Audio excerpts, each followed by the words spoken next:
Baik, selamat sore para hadirin yang kami hormati. Mohon maaf. Baik, baik, saya ulangi. Assalamualaikum warahmatullahi wabarakatuh. Selamat sore para hadirin yang kami hormati, Bapak, Ibu, dan adik-adik Tutnesian semuanya dari berbagai angkatan. Salam sehat, apa kabar semuanya? Semoga Allah senantiasa memberikan kita semua kesehatan, semangat, dan juga tetap produktif untuk menjalani aktivitas sehari-hari. Amin ya rabbal alamin. Nah, untuk ayah bunda dan adik-adik semua, perkenalkan nama saya Afifa yang memandu acara hari ini. Acara hari ini yaitu sharing session Tupnesia yang ke-30 ya. Sudah cukup banyak sharing session Tupnesia mengambil tema-tema yang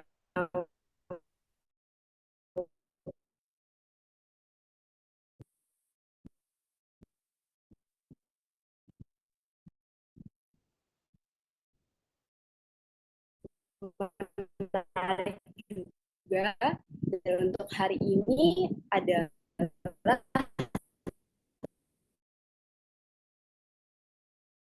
temanya pencegahan tuberkulosis. Nah, senang sekali saya dapat baik mungkin sebagai gambaran awal ini merupakan penyakit infeksi yang berbahaya TB.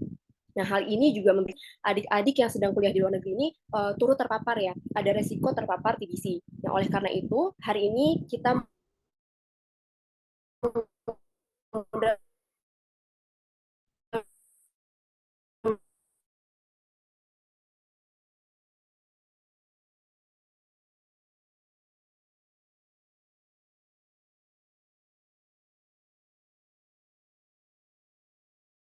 masalah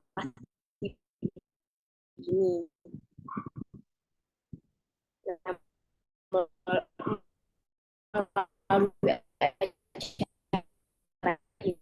Ini kami berharap para hadirin dapat mengambil manfaat dari keterjangkitan TB.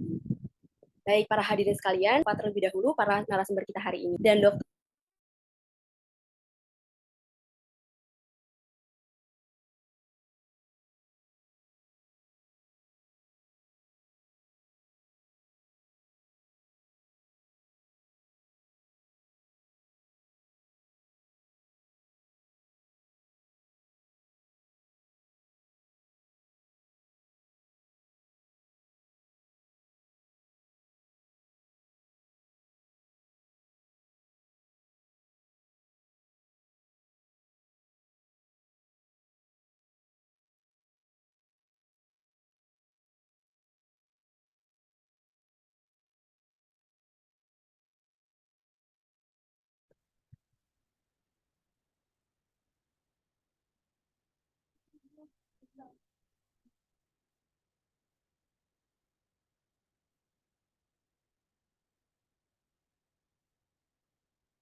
mohon maaf para hadirin, Bapak, Ibu, dan adik-adik semua. Saya ulangi lagi mungkin untuk menyapa kami, Dok.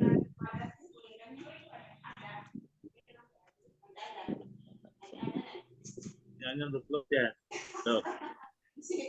Assalamualaikum Dokter Sidik, apa kabar Dok? Waalaikumsalam. Alhamdulillah. Mohon maaf juga. Ya Dokter, alhamdulillah ya Dok. Terima kasih banyak sudah berkenan mengisi acara hari ini. Ya. Kami tunggu Dok sharing-sharingnya hari ini. Lanjut dulu ya Dok ya ke Dokter Tia. Selamat sore Dokter Tia.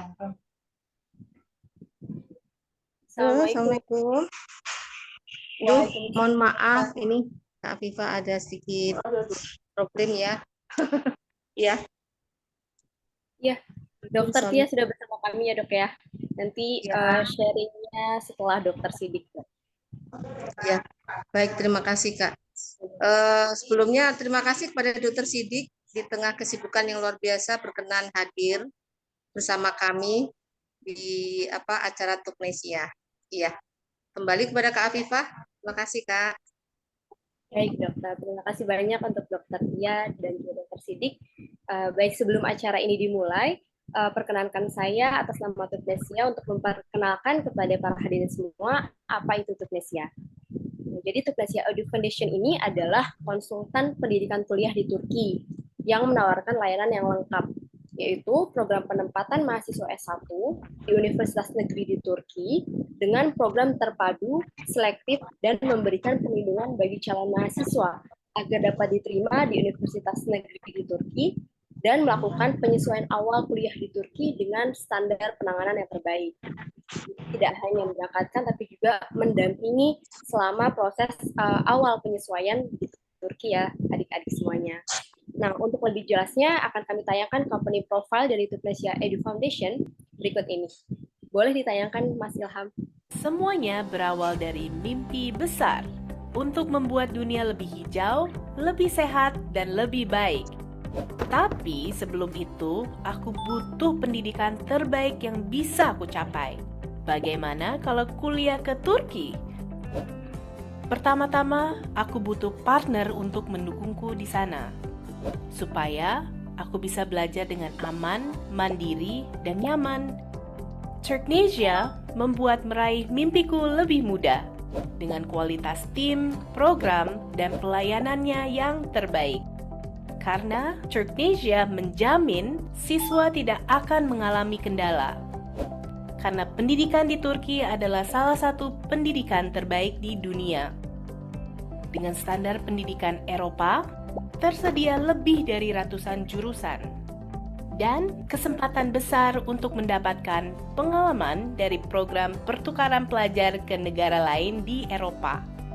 Apa sih yang buat Turki lebih cocok? Turki merupakan negara dengan 4 musim. Jadi, kamu bisa mengalami salju di musim dingin. Kombinasi dari budaya Asia dan Eropa, lingkungan Islami dan modern, objek wisata bersejarah, masyarakat yang ramah, dan biaya pendidikan dan biaya hidup yang terjangkau. Semuanya sempurna. Ayo, aku kenalkan bagaimana untuk memulai. Kamu bisa konsultasi untuk tahu Turki lebih baik lagi. Juga kamu bisa cari tahu jurusan mana yang cocok untuk kamu dan universitas mana yang terbaik untuk kamu. Semuanya bisa kamu tanyakan ke Turknesia. Lalu, kamu akan dibimbing oleh kakak-kakak dari tim Turknesia untuk mendaftar lewat 3 pilihan jalur pendaftaran. Program seleksi berkas, program YOS, program SAT. Program seleksi berkas adalah program untuk masuk universitas di Turki hanya dengan mencantumkan nilai raport sekolah dan nilai ujian nasional kamu.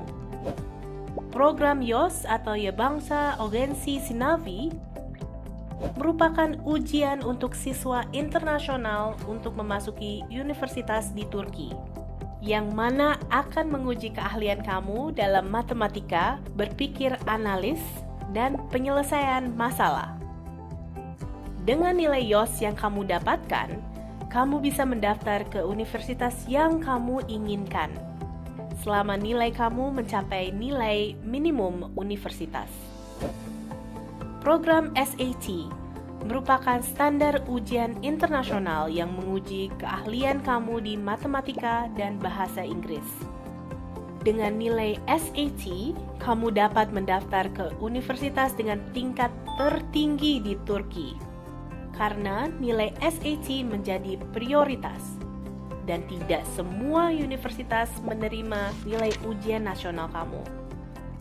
Setelah kamu lulus proses pendaftaran, Turknesia tidak akan meninggalkan kamu. Turknesia akan membantu kamu dengan cek kesehatan, pengurusan dokumen, proses perizinan, dan manajemen akomodasi. Sehingga kamu bisa belajar dengan nyaman di Turki. Turknesia juga akan membantu kamu mengalami budaya Turki dengan program persiapan bahasa Turki dan program tur studi. Dengan begitu, kamu akan beradaptasi dengan budaya Turki lebih cepat dan lebih baik. Ayo, buat mimpimu jadi nyata. Dengan Turknesia, your partner to study in Turkey.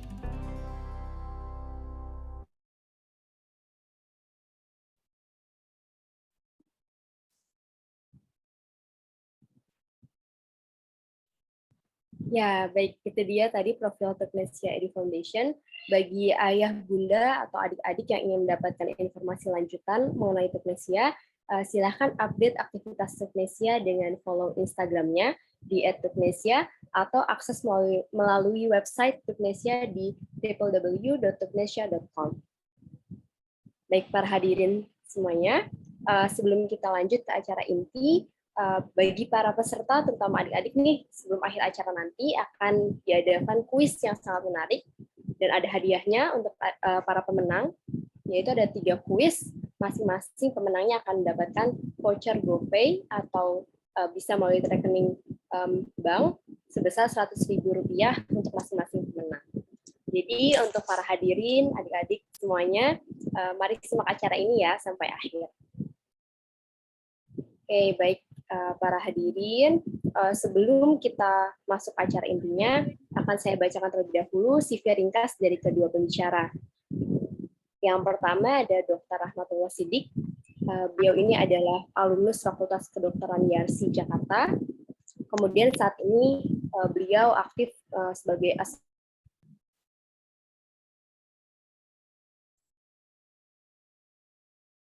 Dinkes Sumedang, kemudian juga Sekretaris ID Cabang Sumedang. Kemudian narasumber kita yaitu Dr. Bakti Patria, yang juga merupakan Ketua Tim Kesehatan Turknesia. Beliau ini sekarang beraktivitas sebagai dokter di RSUD Sumedang dan juga penanggung jawab pelayanan kesehatan di Puskesmas Rancaikek dan juga mengelola DPP Rancakelong. Baik, untuk mempersingkat waktu, kami persilakan Dr. Rahmatullah Siddiq untuk menyampaikan materi pertamanya. Mangga dokter, silakan. Saya izin share screen ya dok ya. Ya, terima kasih dokter. Bismillahirrahmanirrahim. Assalamualaikum warahmatullahi wabarakatuh. Waalaikumsalam. Suaranya terdengar cukup jelas? Jelas.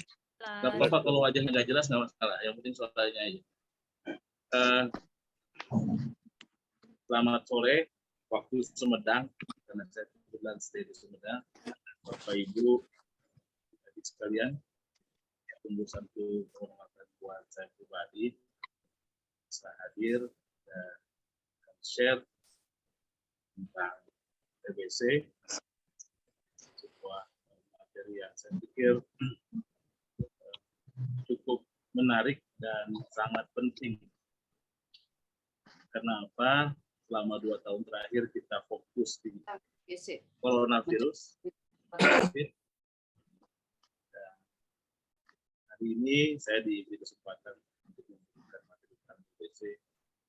Setelah saya ngobrol dengan Dr. Bakti, ini kaitannya dengan teman-teman yang ada di Turki, yang sedang kuliah ataupun yang mau kuliah di sana. Kebetulan anak saya juga baru lulus dari pesantren dan salah satu tujuan juga salah satu pilihannya adalah mau ke Turki walaupun sekarang dalam persiapan di gap years-nya. Jadi mengisi di forum ini seolah-olah membayangkan bagaimana nanti di sana itu seperti apa buat teman-teman. Karena penyakit TBC ini bukan penyakit lokal Indonesia, melainkan juga global. Bahkan WHO sendiri rutin tiap tahun mengeluarkan report. Saya mohon izin, ada beberapa slide yang saya kutip dari situs WHO, khususnya untuk WHO TB Report tahun 2022. Dan ada beberapa slide dari teman-teman di PDUI, Perhimpunan Indonesia, dan kebetulan saya juga menjadi ketua komisariat. Oke, kita langsung saja. Jangan tegang ya, di sini saya bukan kuliah. Saya lebih suka untuk share saja, sehingga namanya jangan merasa seperti diceramahi. Maka ada slide kedua. Maaf dokter, agak kurang jelas suaranya dokter. Oh gitu. Mungkin agak kedekat ke speakernya. Oke. Mangga. Oke, jelas dokter. Oke, maaf. Saya harus pegang laptopnya. Oke, ini penyebaran tuberkulosis dunia ini tahun 2017 yang didapatkan bahwa memang mungkin hanya di kutub kayaknya ya yang nggak ada kasus TB. Walau alam kalau memang di kutub memang nggak ada bangsa-bangsa Eskimo di sana, kita belum cek di sana. Berikutnya barangkali. Next, ya di Indonesia jumlah pekerja termasuk banyak, bahkan angka di slide ketiga. Bahkan ini tahun 2017 disebutkan bahwa kita ada di ranking 3. Dan tahun ini kita tetap bertahan. Tetap bertahan di juara 3 jumlah kasus TB sedunia. Ini nggak usah kita syukuri ya, karena bukan prestasi, tapi memang menjadi sebuah titik berat kita untuk kita perhatikan. Artinya bagaimana ketika dunia tahu semua, ini report seluruh dunia, siapapun negara itu, badan kesehatan dimanapun di negara itu pasti tahu bahwa inilah data atau potret kita. Dan ketika kita berpindah atau datang ke sebuah negara, dan negara itu tahu kita asalnya dari mana, mereka juga akan tahu peta kita seperti apa. Artinya ketika orang Turki, orang Eropa, kedatangan orang Indonesia, kalau mereka adalah dari badan-badan kesehatan, dia pasti akan tahu, oh ya, Indonesia adalah negara tropis ya. Secara nomor, secara jumlah kumulatif, angka TB-nya besar. Ada beberapa negara-negara yang bicara masalah ketakutan mereka terhadap penyakit tropis, sampai ada beberapa negara atau turis yang tidak mau minum langsung dari sumber air kita. Mereka lebih rela untuk beli air mineral. Ini merupakan stigma yang masih kuat ya, dan sebenarnya agak sedikit mempermalukan kita. Maka next. Lanjut. Oke. Ini adalah grafik diambil dari WHO TB Report tahun 2022 yang terbaru. Nah, di sini dilihat adalah perkembangan dari tahun 2015 sampai tahun 2021 kasus TB di masing-masing wilayah. Rata-rata terlihat ada penurunan di tahun 2020. Tahun 2020 kita tahu adalah puncak dari pandemi COVID. Dan semua, termasuk kasus TB, seolah-olah tenggelam. Laporannya tenggelam. Bahkan ketika ada yang meninggal COVID dengan TBC pun seolah-olah yang utama adalah COVID. Sehingga secara umum, ini report dari WHO, kasus TB seolah-olah, tanda petik, seolah-olah turun. Meskipun secara real justru sebenarnya TB tidak terlaporkan. Maka lanjut. Oke. Ini tahun 2021. Estimasi incidence rate daripada TB di seluruh dunia, negara kita masih cukup gelap ya. Kalau kita lihat di Indonesia, di Asia Tenggara, bahkan yang paling gelap mungkin di Afrika, karena di Afrika juga di Asia Tengah seperti India, Pakistan, Bangladesh, negara-negara maksudnya di Asia dan Afrika itu termasuk yang cukup besar. Untuk Timur Tengah ini yang tidak terlaporkan atau sedikit di Arab Saudi ya. Walaupun sebenarnya saya pribadi melihat bahwa beberapa kasus infeksi di negara Arab Saudi itu kurang terbuka untuk ditampilkan. Mana selanjutnya? Dari gambaran tersebut kita sudah tahu bahwa Indonesia, negara kita tercinta, adalah negara yang sangat rawan dengan jumlah berita TB yang terbesar 3 sedunia. Dan tuberkulosis adalah penyakit menular mematikan teratas. Di tahun 2020 saja diperkirakan 1,5 juta orang, termasuk yang 214.000 orang yang HIV itu meninggal karena TBC. Dan ini termasuk juga pembunuh utama orang yang hidup dengan HIV serta penyebab utama kematian yang terkait dengan resistensi antimikroba. Next.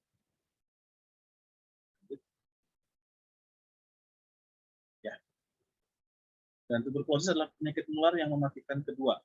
Ini kalimat dari WHO. Jadi tolong teman-teman sekalian, para hadirin yang hadir sekarang, bukan pesan untuk menakut-nakuti, tapi ini adalah pesan untuk menggugahkan. Saya lupa, mohon maaf, sebelum dibuka dan sudah jalan ini, karena ini adalah majelis ilmu, mari kita niatkan bahwa mengikuti acara ini juga kita niatkan untuk kolabu ilmi, sehingga kita tidak hanya sekedar mendengarkan paparan, tapi juga ibadah. Ya. Mari kita sama-sama berbahagia bahwa mulai kegiatan sekarang dalam ini adalah sebuah kegiatan kolabu ilmi, dan mudah-mudahan ketika ini bisa kita sampaikan ke orang lain jadi ilmu jariah berupa menyampaikan. Maka lanjut. Meskipun tuberkulosis adalah penyakit menular yang mematikan, tetapi TBC bisa disembuhkan. Itu yang perlu kita garis bawahi. Dan pandemi COVID-19 telah membalikan kemajuan bertahun-tahun yang sudah diperjuangkan, bahwa akhirnya pada tahun 2020 tingkat kematiannya meningkat. Dan orang pun lebih khawatir terhadap COVID. Sehingga pemeriksaan pun ketika batuk pun langsung pemeriksaan utamanya bukan pemeriksaan khas TB, melainkan di swab. Ya. Lebih khawatir dengan adanya COVID.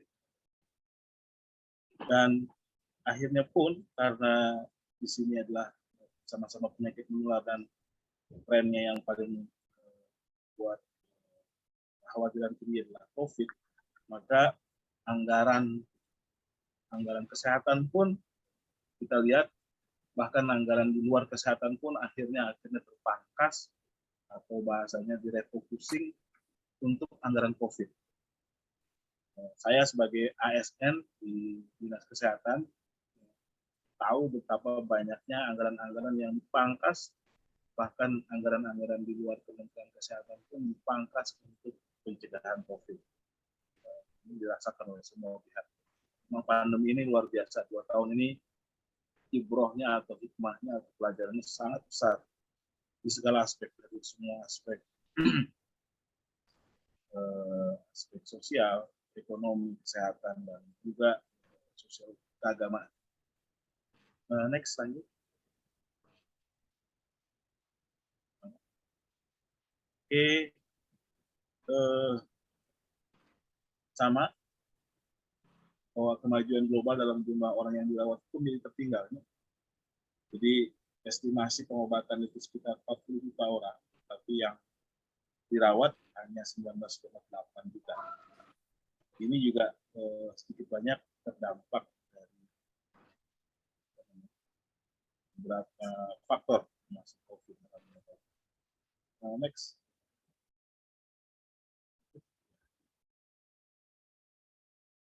Langsung pengertian tuberkulosis.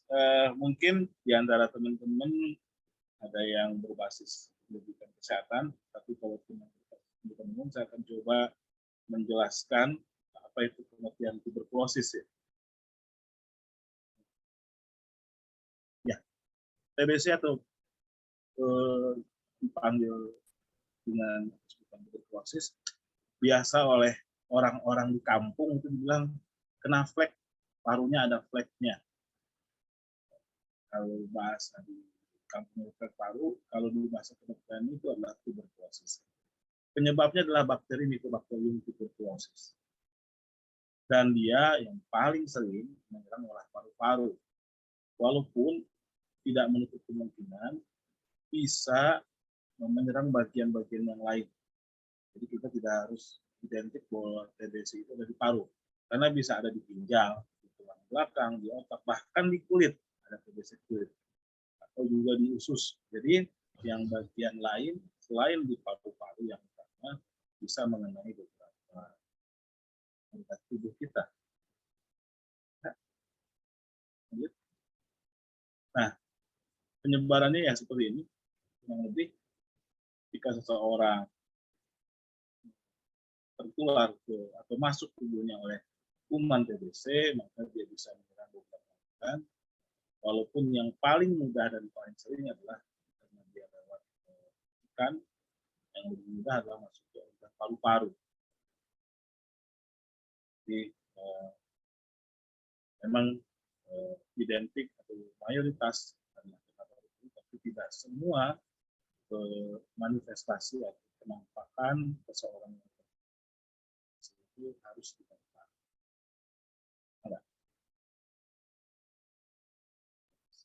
Nah, bakteri TB menyebar melalui udara. Maaf, ya, bakteri TB itu menyebar lewat udara pada saat penderita TB itu sedang batuk, bersin, sedang bicara atau bernyanyi ya. Kenapa bernyanyi masuk? Karena tadi kalau misalkan kita dekat, kemungkinan ada percikan atau semburan dari suara. Penyanyi itu pasti akan mengeluarkan percikan udara. Siap? Lanjut. Anda? Ini suaranya mungkin saya jadi agak dekat ya, jadi agak close. Wajah saya jadi tambah lebar, nggak apa-apa ya. TB tetapi tidak menular melalui jabatan tangan, berbagi makanan, atau memakai kasur atau toilet yang sama, atau ciuman, itu tidak, berciuman tidak menyebabkan TB. Tapi lebih cenderung ketika ada percikan dari saluran nafas yang terisi oleh kuman TBC. Nah, ini dalam teori, maka di slide berikutnya, silakan. Di slide berikutnya. Nah, di sini ada beberapa teori tentang capaian jarak.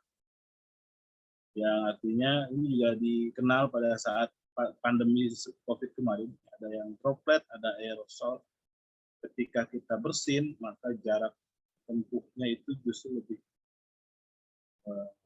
jauh ya. Kalau kita batuk itu juga jaraknya lebih menengah.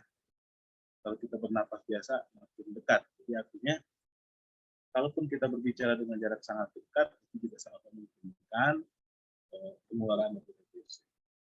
Ada beberapa sekolah keagamaan yang ada kasus ketika sang gurunya terkena TB, maka murid yang paling depan yang berhadapan dengan sang guru itu sangat rentan berpotensi tertular TBC. Ini banyak terjadi di beberapa institusi keagamaan seperti pesantren yang slogannya ketika memang ustadznya terkena TB, itu santrinya pun bisa kena atau muridnya pun bisa kena kalau daya tahan tubuhnya sedang rendah dan aktif dari sisi virulensinya sangat tinggi. Maka berikutnya. Nah, ada faktor risiko TBC atau TB. Dia akan lebih mudah kalau tinggal di rumah yang sama atau bekerja dengan petugas. Jadi kami para dokter itu resikonya tinggi. Jadi jangan heran kalau misalkan di rumah sakit banyak tenaga kesehatan pakai masker, itu bukan parno, bahkan sebelum terjadinya pandemi pun itu adalah proteksi ya. Ketika tinggal dengan orang yang kena TB pun berpengaruh. Dan selain itu juga memiliki penyakit lain yang melemahkan pertahanan tubuh. Misalkan kalau kena HIV, karena memang di HIV itu sistem imunnya rendah, orang dengan diabetes atau kencing manis dalam kondisi kurang gizi. Makanya nggak heran kalau di negara Afrika yang secara ekonomi sosialnya miskin, banyak sekali yang TB, penyakit ginjal lama, orang dengan kanker, penderita tubuhnya itu rendah, itu yang dalam pergantian organ itu lebih mudah tertular TB. Next. Lanjut. Perjalanan penyakitnya ketika bakteri masuk ke dalam paru-paru, maka ada dua kemungkinan. Pertama, bila kekebalan tubuhnya baik, maka kemungkinan bakteri TB tidak tumbuh dan tubuh akan tetap sehat. Yang kedua, kalau kekebalan tubuh orang yang terpapar bakteri TB itu dari orang lain, maka bakteri itu akan tumbuh sehingga akan terkena atau menjadi sakit karena TBC. Di dua kemungkinan ini sangat bisa terjadi dan menjawab kenapa tidak setiap orang yang seruangan dengan TB bisa kena. Karena tadi ini faktornya adalah faktor daya tahan tubuh dan kondisi tubuh yang sedang dialami atau dirasakan kondisinya oleh yang bersangkutan. Tapi bukan berarti kita gambling ya. Oh, berarti kalau begitu 50-50 atau orang yang terpapar juga setiap hari belum kena. Betul, tetapi pertanyaannya apakah kita bisa yakin dengan kondisi tubuh kita sedang fit atau tidak. Saya pribadi sekarang dari mulai kemarin kebetulan tidak fit, saya tidak memaksakan diri untuk praktek. Jadi dalam 2 hari ini saya tidak berhadapan dengan pasien karena saya sadar dulu bahwa kondisi saya yang setiap hari bertemu dengan pasien sangat rentan. Jadi buka ya, buka kartu. Mulai, next.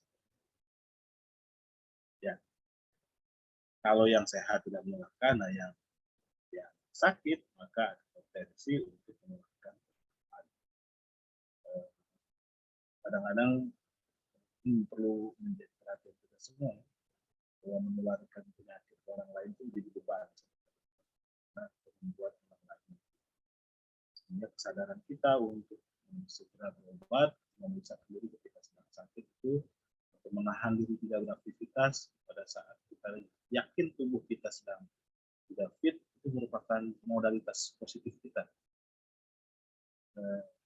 Mudah-mudahan teman-teman paham ya, bahwa siapapun kita, ketika kita dalam kondisi tidak fit, sebaiknya menghindari bersosialisasi dengan tujuan untuk menyegarkan tubuh juga. Itu merupakan bagian dari mencegah kemudaratan orang lain. Nah, gejala utama TBC ini khusus yang klasik adalah batuk. Kalau dulu istilahnya bukan batuk biasa ya. Kalau ada lagu bukan cinta biasa, ini mah bukan batuk biasa. Yaitu batuk yang 3 minggu berturut-turut, ada nyeri dada, dan batuknya itu mengeluarkan darah, bertahapnya berdarah.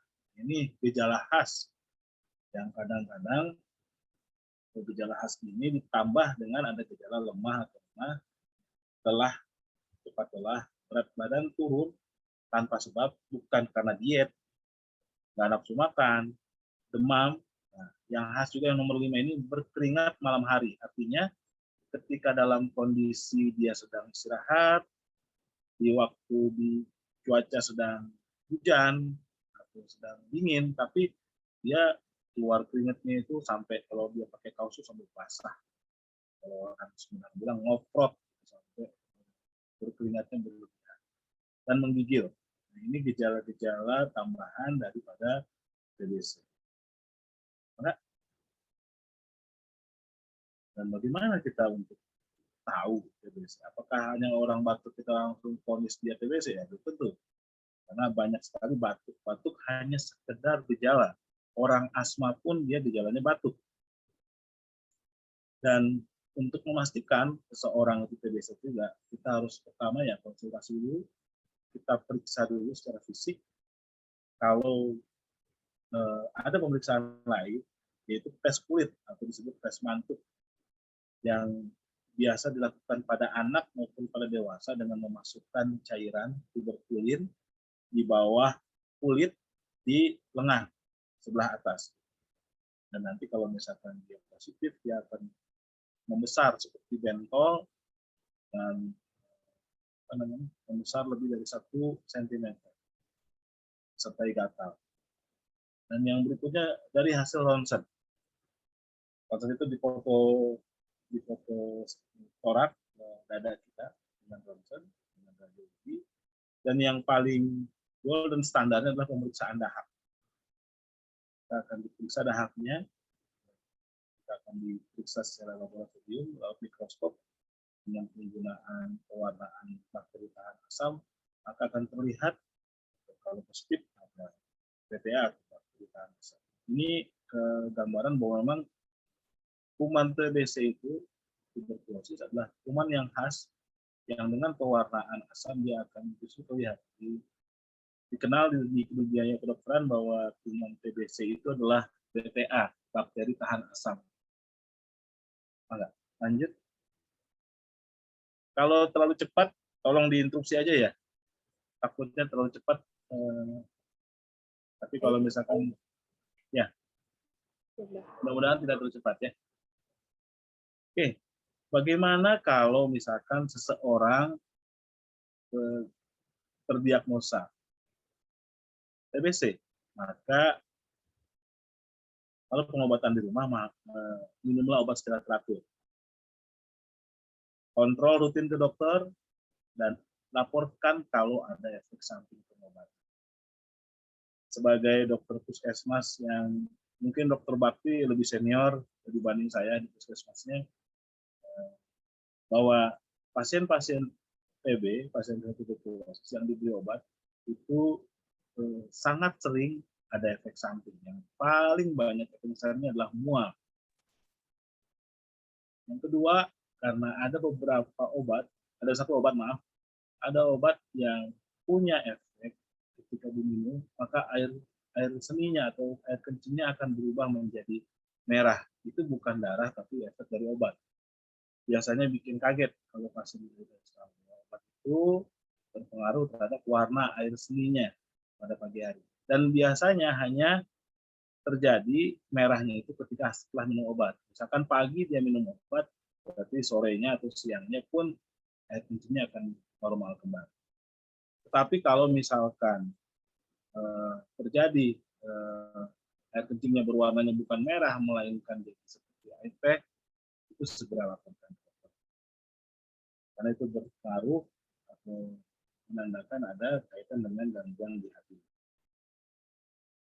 Dan yang kedua, selain minum obat, maka perlu didukung dengan makan makanan bergizi dan olahraga. Makanan bergizi itu tidak selalu harus mahal, tapi yang dipakai adalah makanan seimbang dengan proporsi yang cukup. Mulailah dengan makan kesukaan Anda, makannya dengan porsi yang kecil tapi sering. Jadi frekuensinya banyak dengan jumlah yang sedikit. Dan mulai dengan olahraga. Olahraga tidak harus sepedahan, tidak harus dengan sepeda, tidak harus yang tidak harus yang berat, cukup melakukan kegiatan berjalan sehat. Beberapa dokter konsultan menyebutkan bahwa berolahraga itu minimal 20-30 menit, cukup dengan berjalan kaki, itu sudah cukup untuk menggerakkan seluruh tubuh dan melatih jantung kuat. Artinya, berjalan kaki selama kondisi kakinya cukup kuat, itu adalah olahraga yang menjadi pilihan karena ringan, murah, dan secara efek samping lebih sedikit ketimbang bersepeda. Karena kalau kita lihat sekarang tren di Indonesia itu orang banyak bikin klub sepeda, sehingga tanpa melihat faktor risiko mereka berlomba-lomba bikin klub sepeda dengan niatnya bagus buat olahraga, tapi tidak melihat dulu kondisi jantungnya, kondisi lututnya, sehingga banyak kejadian beberapa pesepeda mengalami kecelakaan, bahkan ada yang fatal karena kondisinya mengalami heart attack atau serangan jantung.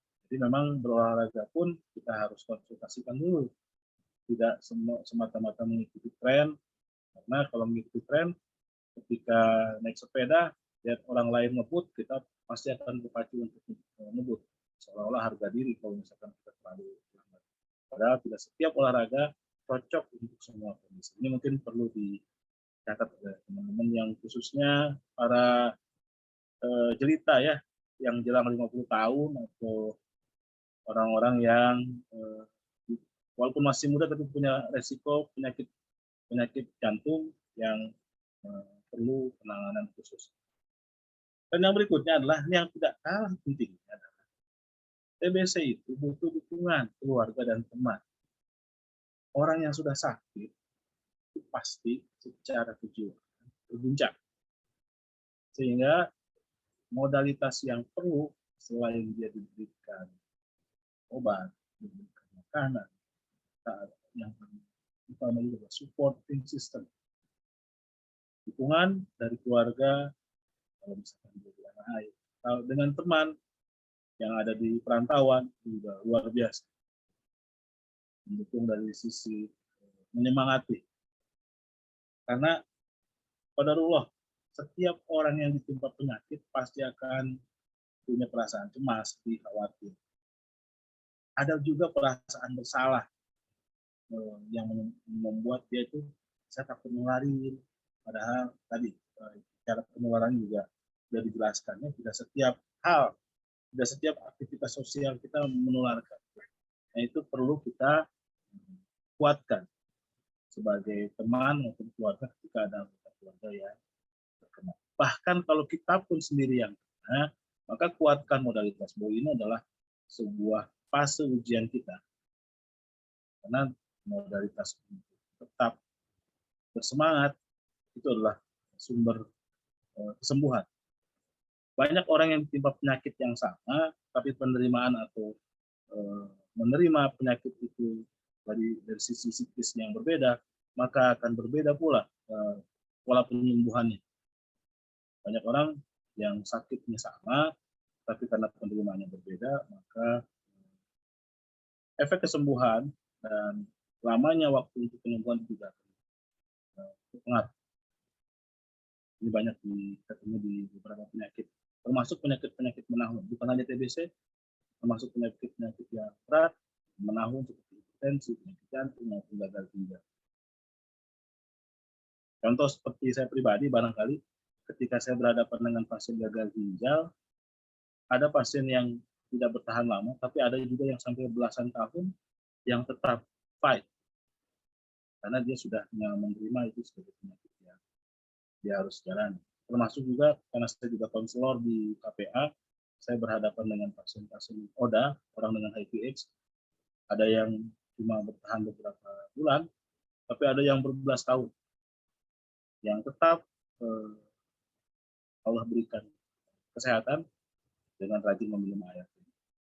Enggak, berikut. Oke. Bagaimana mencegah orang lain tertular? Sebaiknya tetap di rumah saat Anda masih bisa mengeluarkan diri. Jangan ke kantor atau ke sekolah, tidur di kamar sendiri. Next. Lanjut. Buka jendela rumah Anda dan ini membantu menghilangkan bakteri dalam rumah. Lanjut.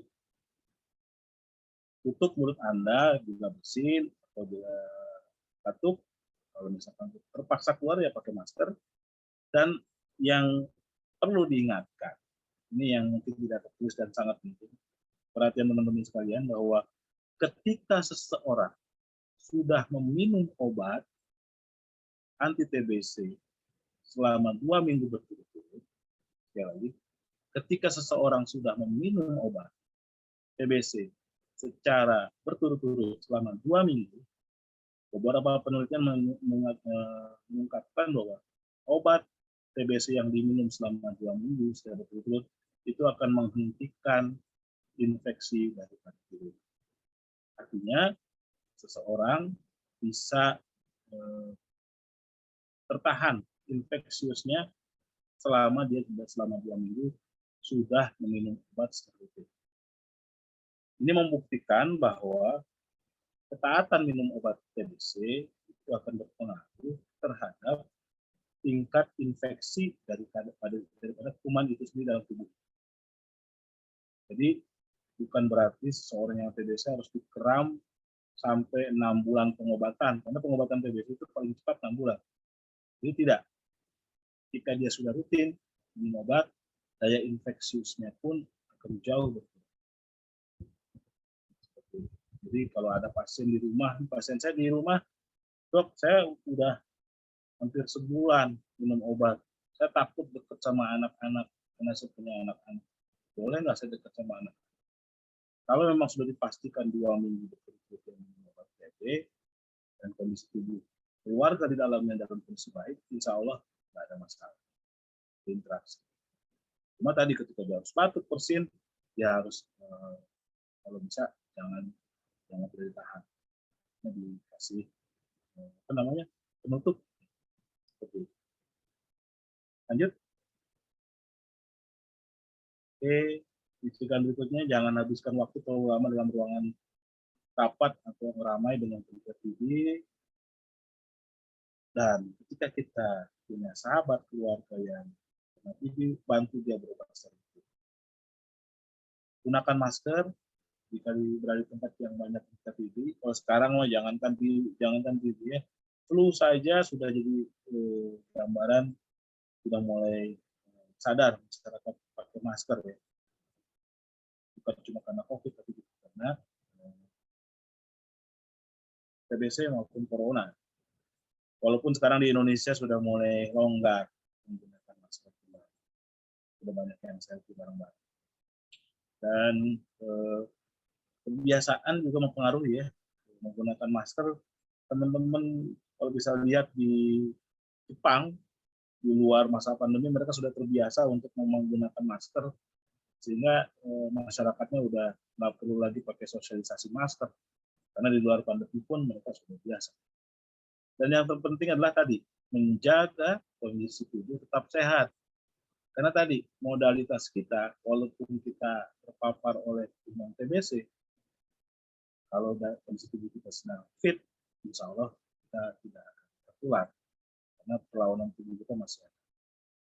Tapi memang, sekali lagi, menjaga diri itu harus diimbangi juga kalau kita sudah merasa ada gejala. Memeriksa diri juga jangan takut. Jika seseorang punya gejala-gejala seperti TB dan dia sadar tinggal dengan beberapa orang dalam satu rumah, ada baiknya juga memeriksakan diri itu lebih bijaksana. Kita tahu, tidak menebak-nebak. Seseorang yang punya gejala TB sebaiknya segera periksa agar dia tahu kondisi tubuh dia dan bisa mengobati segera, dan yang paling penting dia tidak beresiko untuk menularkan ke orang lain. Dan itu akan merepotkan banyak orang. Oke, silakan lanjut. Nah, ini yang kami para dokter takutkan, yaitu yang disebut dengan TB-MDR, yaitu tuberculosis with multi-drugs resistant. Jadi ketika seseorang penderita TB, dia tanya salah, TB-MDR itu adalah ketika seorang penderita tuberkulosis yang resisten atau sudah tidak bisa disembuhkan dengan obat-obat yang biasa diberikan. Dan ini sangat beresiko. Kenapa beresiko? Pertama, orang tersebut tidak akan sembuh dengan sediaan obat yang biasa cukup dengan 6 bulan. Tapi bisa jadi dia akan rutin setiap hari dia akan menerima obat, dan yang lebih parah lagi adalah ketika dia bisa menularkan ke orang lain. Jadi ini sangat ditakutkan. Beberapa kejadian kami di Kabupaten Sumedang, bahkan di Indonesia, TB-MDR itu meningkat. Sehingga di sini salah satunya adalah kenapa terjadi TB-MDR ketika seseorang tidak rutin dalam meminum obat. Ketika orang tidak rutin minum obat karena dia malas, karena dia bosan, karena bosan dan malas itu adalah godaan pada orang-orang yang minum obat, pada TBC maupun penyakit-penyakit yang secara jangka waktu cukup lama dan cukup banyak obat yang diminum. Nah, ini terakhir, slide terakhir adalah ada 6 gaya hidup sehat agar terhindar dari TBC. Karena memang kalau dilihat dari judul yang diberikan adalah pencegahan, ini mungkin akan lebih pas ya. Bahwa penyakit tuberkulosis dapat dicegah dengan melakukan perilaku hidup bersih dan sehat. Yang pertama, memakan makanan yang bergizi. Sekali lagi, makan makanan bergizi tidak harus yang mahal, tapi dengan menu yang seimbang. Yang kedua, aktivitas olahraga. Yang ketiga, nah ini para ahli hisab, merokok itu harus dihindari. Kenapa? Kaitan rokok dengan TBC, dengan merokok, maka asap rokok secara langsung maupun tidak langsung akan mempengaruhi jaringan dari paru-paru itu sendiri. Jadi kurang sehat. Karena dengan kondisi paru-paru yang kurang sehat, itu akan rentan untuk terinfeksi. Seperti itu, teman-teman sekalian. Dan perilaku hidup sehat ini cukup membantu kita untuk terhindar dari beberapa kondisi-kondisi yang memungkinkan tertularnya kita dengan tuberkulosis. Ada slide berikutnya? Habis ini. Oke, sepertinya oke, next. Oke, ini kontak saya, bisa boleh ditekan, saya termasuk aktif di medsos, di Instagram dan di Facebook. Itu saya akan sampaikan juga di WhatsApp, kalau ada yang mau konsultasi silakan saja. Terima kasih atas perhatiannya, dan saya kembalikan ke moderator.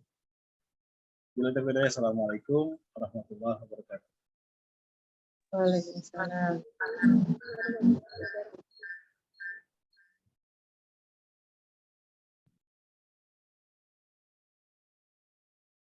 Waalaikumsalam warahmatullahi wabarakatuh. Terima kasih banyak kepada Dr. Sidik untuk materinya yang sangat lengkap dan up to date ya dok mengenai TBC. Di sini juga sudah ada beberapa pertanyaan dok dari para hadirin, tapi mungkin dilanjut dulu ya dok ya ke Dr. Tia terlebih dahulu. Baik, kepada Dr. Tia, dilanjut saja ya dok ya. Iya, semangat Kak Afifah. Tapi sebelumnya mohon izin memastikan ke Dr. Sidik ya, barangkali Dr. Sidik ada aktivitas yang memang harus meninggalkan forum ini dok, atau tidak apa lanjut? Ini lanjut aja, silakan. Oh ya, siap ya. Ya, terima kasih Kak Afifah. Nanti insya Allah pertanyaan kita himpun dulu ya. Kita andapkan untuk kemudian nanti akan dijawab oleh Dr. Sidik ya. Baik Kak Afifah dan izin Dr. Sidik, di sini kita mencoba memanfaatkan waktu dan semoga hasilnya maksimal sehingga apa yang selama ini TBC mungkin bukan hal yang baru, dan insya Allah banyak sekali masyarakat kita sudah mengenali, hanya saja mungkin dengan pemaparan kali ini menjadi jauh lebih lengkap ya, seperti itu. Dan sebelum saya menyampaikan materi, mohon izin tadi Dr. Sidik menyampaikan bahwasanya yang pertama terkait dengan mungkin saya lebih mendahului di Puskesmas, dan memang saya masuk di Puskesmas Wado di Sumedang 98, dan mungkin Dr. Sidik masih SMA ya mungkin ya. Waktu 98 udah koas dok. Oh, udah koas ya. Iya. Tapi dari sekalipun mungkin senior usia iya, tapi kalau senior pengalaman tidak ya, karena Dr. Sidik kalau kita cari searching Dr. Sidik itu Dr. Sidik ada di mana-mana ya. Jadi memang kalau bahasa kita sebagai teman sejawat di Sumedang itu lu lagi gitu. Itulah Dr. Sidik ya. Itu yang pertama. Yang kedua juga beliau itu khasnya kalau pulang kampung, kalau kami pulang kampung kampung beneran, kalau Dr. Sidik pulang kampungnya ke Jakarta ya. Jadi agak ironis pulang kampung tapi ke Jakarta itu beliau ya. Dan di Sumedang beliau luar biasa. Jadi kalau nyari Sumedang nggak mungkin nggak kenal Dr. Sidik, itu Dr. Sidik ya, gitu. Ya, kemudian tadi juga terkait dengan pesan ya, khususnya untuk yang jelita, sedang 50 tahun, saya kebetulan alhamdulillah mendapat pesan yang sama tentunya hati-hati dengan Lolita, karena saya sudah lolos 50 tahun ya, insya Allah tahun depan 56, jadi bukan usia muda lagi, dan seperti Dr. Sidik, dan saya juga insya Allah tetap semangat untuk menyampaikan hal-hal yang memang khususnya untuk kita semua menjadi lebih paham ya. Oke, silakan untuk masuk ke materi. Kak Afifah mohon dibantu share screen-nya.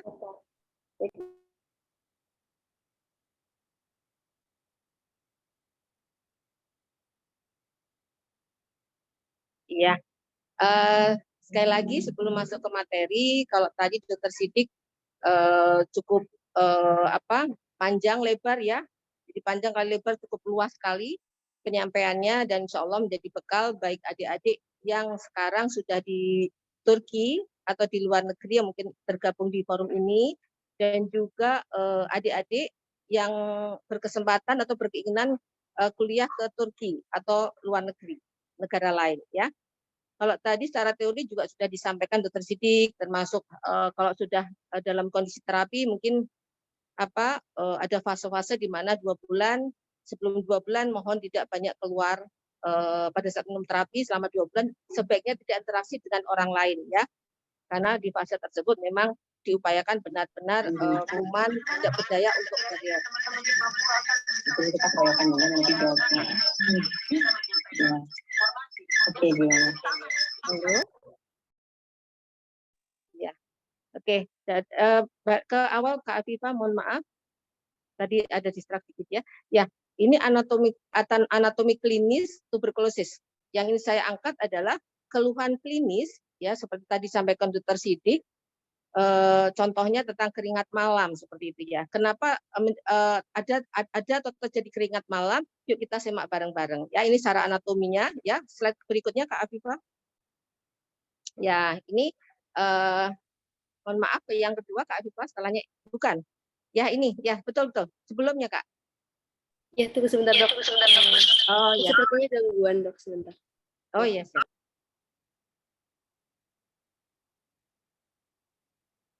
Ya, ini. Mari kita simak bersama. Oh, balik lagi.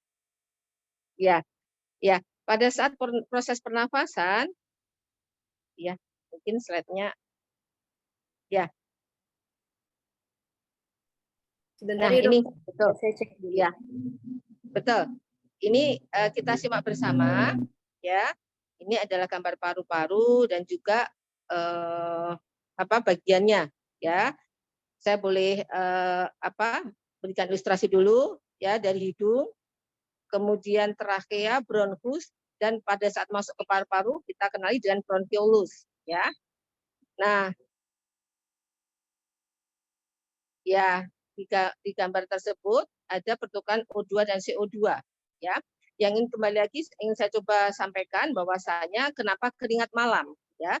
Sebenarnya secara normal pada saat inspirasi tarik nafas dan ekspirasi keluar nafas ya, itu pada saat inspirasi memasukkan O2, kemudian pada saat ekspirasi atau mengeluarkan pernafasan ada produknya adalah H2O atau air ya. Hal ini bisa kita buktikan pada saat kita menghembuskan nafas kita baik lewat mulut ataupun lewat hidung, itu cermin yang kita berikan tiupan itu akan ada embun. Itu bukti bahwasanya kita secara sadar atau tidak ya, itu pada saat kita ekspirasi mengeluarkan pernafasan itu akan mengeluarkan H2O atau air ya. Nah, pada kondisi penderita TB di mana ada, kalau dari ronsen istilahnya ekspertis mengatakan bahwasanya ada perbercakan atau adanya penambahan infiltrat. Nah, tentunya ya jaringan yang ke arah paru-paru yang terbuat dari tulang rawan lunak itu mengalami perubahan, baik itu karena adanya kuman dan juga adanya pertambahan corak ya. Terbayang oleh kita kalau tulang rawan dan tulang rawan akibat dari rekanalisasi itu bertambah, akibatnya H2O atau air yang harusnya evaporasi atau keluar lewat pernafasan ya menjadi terhalang. Nah, kenapa malam hari? Ya sekalipun tadi sudah disampaikan Dokter Sidik pada saat malam hari, tidak sedang setelah aktivitas, kemudian juga cuaca hawa mungkin dingin karena setelah turun hujan, tapi penderita tersebut atau orang tersebut yang terpapar TB akan mengeluhkan keringat, bahkan tidak sedikit ya pada orang tua yang pada saat konsultasi putranya itu mengeluhkan. Pada saat kita tanyakan apakah ada keringat malam, oh iya Bu, jadi tempat tidur ya sarung bantal atau guling itu basah sampai ekstrimnya seperti itu. Ya ini satu gambaran bahwasanya kenapa keringat malam, karena ada terjadinya perubahan konstruksi secara anatomi dari paru-paru ya, terjadinya pertambahan perpercakan atau infiltrat dalam bahasa medisnya, di mana secara anatomi jaringan konstruksi dari bronkopaskularnya meningkat, ya seperti itu. Ya, lanjut berikutnya. Ya, ya, ini untuk slide yang berikutnya yang kedua ya. Nah, ini sedikit ilustrasi. Tadi Dokter Sidik juga menyampaikan adanya terkait rokok, ya. Ini sedikit gambaran bahwasanya seperti apa sih perbedaan paru-paru pada perokok dan juga paru-paru normal, ya. Nah, ini dari hasil otopsi di mana paru-paru sehat, ya. Kita lihat di slide tersebut, ya. Yang sebelah kiri warnanya juga merah muda, kemudian jantungnya juga normal, ya. Kebalikan dengan paru-paru dan jantung pada perokok. Ya, paru-paru pada perokok selain warnanya hitam juga pasti akan mengalami perkerasan sehingga jantung yang secara periodik bergerak, demikian halnya juga paru-paru ya, karena paru-paru lebih keras sehingga jantung pada saat bergerak akan terjadi pembesaran ototnya. Ya, seperti itu. Nah, ini kenapa ilustrasi ini saya sampaikan untuk melengkapi bahwasanya tidak sedikit kasus-kasus yang kemudian komplikasi berikutnya manifest pada jantung itu akibat masalah yang awalnya muncul dari paru-paru. Ya, demikian hanya pada kasus TBC nanti pada slide berikutnya. Nah, ini juga yang sering kita kenal dengan PPOK, ya, penyakit paru obstruksi kronik. Ya, sebenarnya penyakit yang manifestnya di jantung tapi masalah utamanya di paru-paru, ya. Ya, lanjut slide berikutnya Kak Afi. Nah, ini kalau kita melihat gambaran ronsen normal, ya, secara mencolok kita sudah bisa melihat, ya, paru-paru yang normal pada saat keluar hasil ronsen yang kita lihat adalah warnanya hitam, ya. Nah, sedangkan di bagian tengah itu adalah paru-paru perokok, di mana yang seharusnya paru-paru berwarna hitam menjadi berwarna putih seiring dengan perkerasan tadi ya, sehingga sinar yang masuk ya, sinar ronsen yang masuk yang seharusnya diserap oleh tulang menjadi diserap juga oleh paru-paru yang memang tentunya kepadatannya berbeda daripada paru-paru yang normal sehingga seharusnya paru-paru berwarna hitam menjadi berwarna putih ya. Nah, ini contoh lain tadi Dokter Sidik juga membahas terkait kasus COVID ya. Nah, cukup jelas ya di sini gambarannya banyak sekali perpercakan atau infiltrat ya. Ya memang bedanya kalau paru-paru ya pada kasus COVID, mohon maaf, pneumonia pada COVID ya recover-nya insya Allah menjadi pulih. Beda lagi dengan pada paru-paru tentunya ada swell atau bekasnya ya, demikian. Nah, ini juga akan berpengaruh pada secara klinis yang bersangkutan ya. Nah, ini kita lanjut lagi Kak Afi agar mendapatkan gambaran lebih lanjut ya, slide berikutnya. Nah, ini yang secara khusus ya, ini untuk gambaran TB paru ya. Yang sebelah kiri itu kalau kita bandingkan dengan tengah dan juga kanan tentunya jauh lebih parah yang sebelah kiri di mana gambaran parunya tampak perbercakan banyak putih warna putih yang kita kenali flek tadi yang disampaikan Dokter Sidik ya, dan juga dengan perubahan jantungnya ya pasti berbeda ya. Dan juga kalau kita perhatikan baik di ronsen yang tengah maupun yang sebelah kanan juga ada terjadi perubahan konstruksi dari tulang iga atau koste di mana yang seharusnya simetris ya menjadi tidak simetris, dan juga ada perubahan di diafragma. Diafragma itu batas rongga dada dan rongga perut yang nampak persis ada gambaran putih di bawah jantung ya, di sini jantung juga gambarannya putih. Nah, itu seharusnya lebih seperti kubah masjid ya, ditandai dengan sudut kanan kiri dari bangunan yang dibentuk oleh sisi luar dari iga kanan kiri dan juga dari diafragma itu harusnya sudutnya sama. Nah, dalam kondisi di mana ada masalah itu bisa stunting ya, ada satunya meninggi, kemudian satunya menurun atau kemudian datar tergantung seperti apa kondisi paru yang ada ya, seperti itu. Ya, lanjut. Ya, tadi dari gambaran tadi saya coba melengkapi bahwasanya keluhan-keluhan klinis itu manifestasinya seringkali tidak harus batuk ya. Tadi Dokter Sidik sudah memberikan penyampaian bahwasanya keringat malam, batuk lebih dari 3 minggu dan sebagainya ya.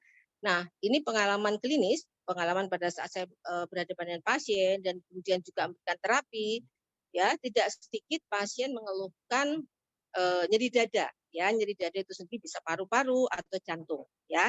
Itu sudah saya sampaikan. Nah, dalam hal ini saya sedikit mengenalkan gambaran anatomi kenapa nyeri dada menjadi salah satu tanda patognomonis dari paru-paru, khususnya dalam kesempatan ini kita membicarakan terkait penyakit TBC ya.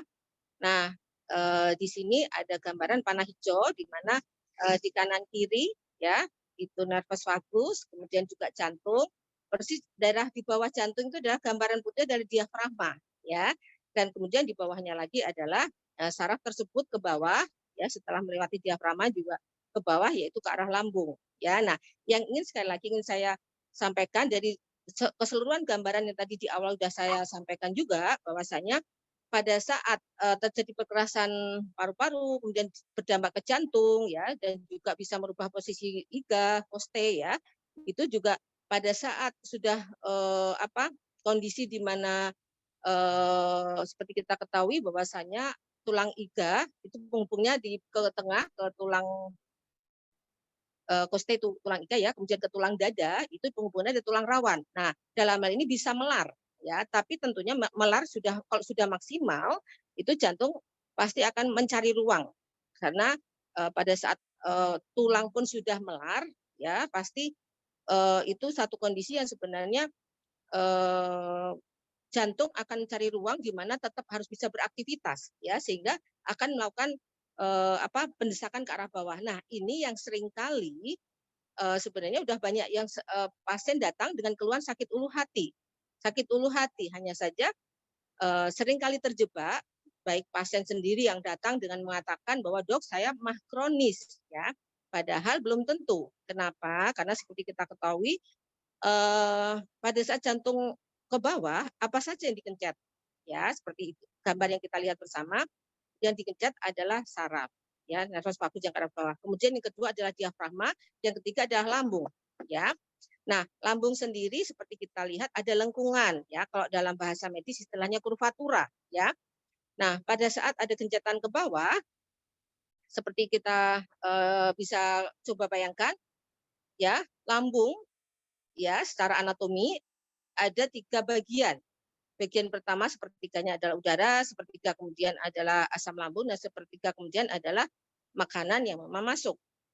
Ya. Nah, pada pasien dengan keluhan perih mual kembung, ya, kemudian minum proma, waisan, ya, atau sering karena memang obat bebas ya, datang ke saya ada satu pasien yang dok saya minum obat mah 1 sembuh, 2 sembuh, 3 sembuh. Pada saat datang ke saya mengatakan bahwasanya jantung saya berdebar. Ya, nah ini bisa kita lihat salah satu kandungan obat mah yaitu magnesium hidroksida ya, ada simetikon, magnesium hidroksida, dan aluminium hidroksida. Nah, magnesium hidroksida itu ke jantung efeknya adalah berdebar. Nah, ini satu gambaran di mana pada saat pasien sudah dengan secara rutin mengakses obat warung karena memang dari hasil dokter atau hasil pemeriksaan mengatakan bahwa itu mah ya. Nah, tapi pada proses lanjut ternyata tidak mendapatkan kesembuhan, malah mendapatkan dampak. Nah, ini udah saatnya untuk berpikir ada apa dengan ruang di atas lambung. Ya, seperti kita ketahui kalau dada tidak mungkin melar ya karena sudah terkurung iga. Nah, bagian ke bawah yaitu abdomen bahasa kedokterannya atau perut yang dibatasi oleh rongga dibatasi oleh diafragma. Nah, ini yang seringkali sensasi mah tadi, padahal mengaburkan atau membuat terlambatnya pemeriksaan atau diagnosa yang seharusnya mengarah TBC atau mohon maaf berpengaruh pada diagnosa yang bisa jadi adalah TBC. Ya, tentunya tadi juga sudah disampaikan selain dari gambaran saya tentang ronsen juga tadi Dr. Sidik sudah menyampaikan salah satu toolnya adalah pemeriksaan ronsen selain juga sputum dan sebagainya. Ya, ini dalam kesempatan ini saya ingin berikan gambaran secara anatomi. Apabila sensasi perih mual kembung diisi makanan tambah sakit, hati-hati. Ya, isi makan tambah sakit, terasa keras, ya pengennya sendawa terus. Seperti tadi sudah saya sampaikan sepertiganya adalah udara, sehingga pada saat terasa pada pasien tersebut ya yang memang ternyata akhirnya TB, pada saat kemudian sendawa, keluhan sakit ulu hati, kemudian sesak juga setelah diberi makanan itu akan berkurang. Seperti itu ya secara klinis yang bisa diterangkan melalui gambaran anatomi ya seperti itu. Dan juga yang sering kita kenal GERD ya, gastroesophageal reflektisis, di mana adanya rasa terbakar di dada ya dan juga panas ya akibat dari refleks dari esofagial, apa yang ke atas yaitu asam lambung ya. Bahkan pada saya mendapatkan pasien tertentu pada saat begitu membungkuk asam lambungnya langsung keluar, jadi mulutnya terasa asam ya, seperti itu ya. Boleh lanjut berikutnya Kak Afi. Ya, ini sedikit melengkapi gambaran kita saja. Saya ingin menggambarkan bahwa nervus vagus tadi itu menempel ke dinding luar dari jantung yang tentunya berhimpitan dengan paru-paru. Ya, nah secara kebetulan juga saraf ini kalau ke belakang ke tulang belakang ya, makanya kok sering ada pada pasien yang sudah terdiagnosa positif TBC, saya memberikan keterangan bahwasanya itu satu paket ya, sering ngeluh tulang belakang atau nyeri belikat seperti itu. Selain tadi sudah saya sampaikan ada sakit ulu hati ya, seperti itu gambarannya. Jadi itu gambaran jantung, kemudian panah hijau itu adalah nervus vagus, kemudian di bawahnya adalah diafragma dan seperti yang di belakang itu adalah vertebra atau tulang belakang ya, seperti ini tampak dari samping atau irisan dari samping ya. Ya, lanjut Kak Afi.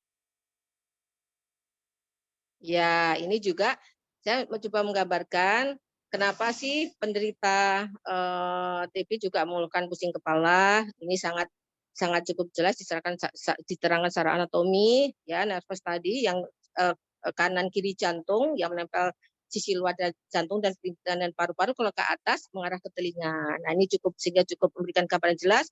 Pada telinga ada pasien saya datang ya, setelah berobat ke THT ya, tidak sembuh juga.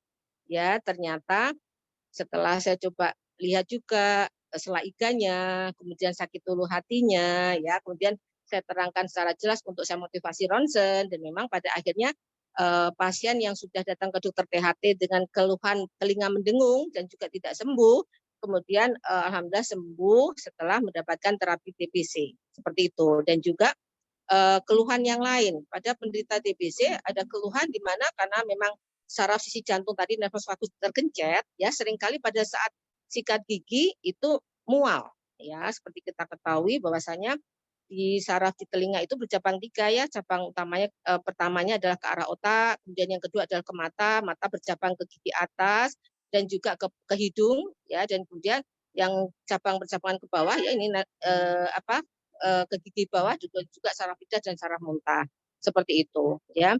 Ada juga pasien saya yang datang dengan mengeluhkan mohon maaf bau feses ya, sehingga pada saat bicara tuh benar-benar bau mulut ya. Sekali lagi seperti tadi saya sampaikan bahwasanya saya coba raba tulang iganya ya, kemudian juga saya sampaikan kaitan dengan sakit ulu hatinya ya, untuk memberikan gambaran agar melakukan pemeriksaan lebih lanjut. Tentunya kalau ada dahak, pemeriksaan sputum atau dahak tadi disampaikan Dr. Sidik, kalaupun tidak ya secara radiologis ya. Dan alhamdulillah pasien tersebut juga membaik ya. Ada juga pengalaman klinis saya pasien yang mohon maaf klavikula itu bagian dari tulang ya, di bagian dada depan kita, yang kebetulan pasien tersebut pada saat awal datang itu klavikula tulang selangka bergeser ke arah dari gambaran anatomi ronsennya itu turun sampai ke 3 ke 5 ya. Nah, alhamdulillah setelah diberikan terapi agak ada perubahan dan naik ke atas. Tapi apakah kemudian tidak ada squel? Pastinya ada squel. Karena sekali lagi seperti kalau kita pernah baca ya, Menteri Kesehatan kita Dr. Fadila Supari bahwa ada tool yang harus kita lengkapi ya. Dan ini juga sekali lagi pengalaman klinis saya pada saat saya coba cermati secara jeli di mana pada anak-anak yang mohon maaf akibat dari kekerasan paru-paru itu pulsasi atau denyutan jantung teraba ya di dada pada saat kita pegang itu hampir bisa dipastikan pada saat ronsen memang ada masalah ya, seperti disampaikan Dr. Sidik tadi ada gambaran flag seperti itu ya. Ya, lanjut berikutnya. Ya, ini kata ucapan terima kasih ya, dengan harapan semoga dari apa yang saya sampaikan tadi semoga Bapak, Ibu, adik-adik dan kita semua semakin aware terhadap diri sendiri dan juga terhadap lingkungan, terhadap hal-hal yang memang tidak seharusnya kita alami, sebaiknya konsultasi ke dokter dan juga mungkin searching internet ya dengan rujukan yang memang seharusnya, karena sedini mungkin kita mendapatkan gambaran dan langsung mendapatkan terapi pasti hasilnya jauh berbeda pada saat penyakit tersebut ya, baik lingkungan atau kita sendiri terpapar ya, tentunya squel atau dampak atau juga komplikasinya juga pasti akan berbeda ya. Lebih kurang mohon maaf ya. Terima kasih atas semua perhatian rekan-rekan Bapak, Ibu dan adik-adik yang ada bergabung bersama kami ya. Terima kasih. Assalamualaikum warahmatullahi wabarakatuh. Waalaikumsalam warahmatullahi wabarakatuh. Terima kasih banyak pada Dr. Tia untuk pembahasan materi keduanya, Dok. Jadi tercerahkan sekali bahwa dari suatu penyakit bisa manifestasinya ditinjau dari aspek anatomis ya, Dok, atau organ tertentu yang apabila ada penyakit maka akan terpengaruh juga ya, Dok, dari fungsi fisiologisnya, kemudian dari gejala-gejalanya, semua itu bisa dijelaskan. Ya, terima kasih. Baik, terima kasih banyak kepada Dr. Tia. Selanjutnya, sebelum masuk ke sesi tanya jawab, mohon izin untuk teman-teman semua, para hadirin, Bunda, Ayah, dan adik-adik semuanya untuk mengaktifkan kamera terlebih dahulu ya, semuanya. Jadi sekarang akan difoto bersama dulu, sesi dokumentasi. Saya persilakan untuk semuanya mengaktifkan kamera terlebih dahulu.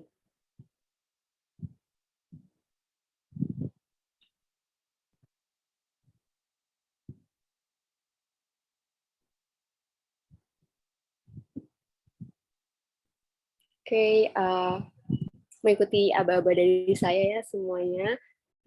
Akan saya foto terlebih dahulu di laman yang pertama. Semuanya boleh memberikan senyumannya terbaik di sore hari ini. Saya hitung 1, 2, 3.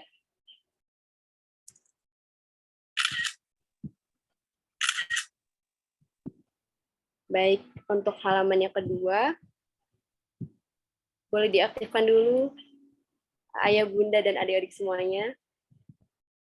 Oke, saya screenshot lagi. 3, 2, 1.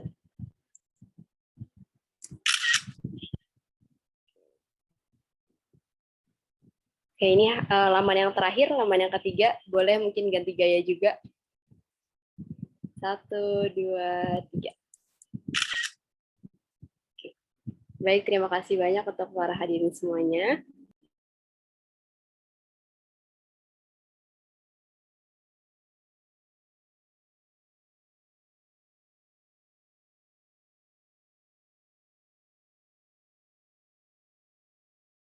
Oke, baik. Sekarang kita masuk ke sesi tanya-jawab.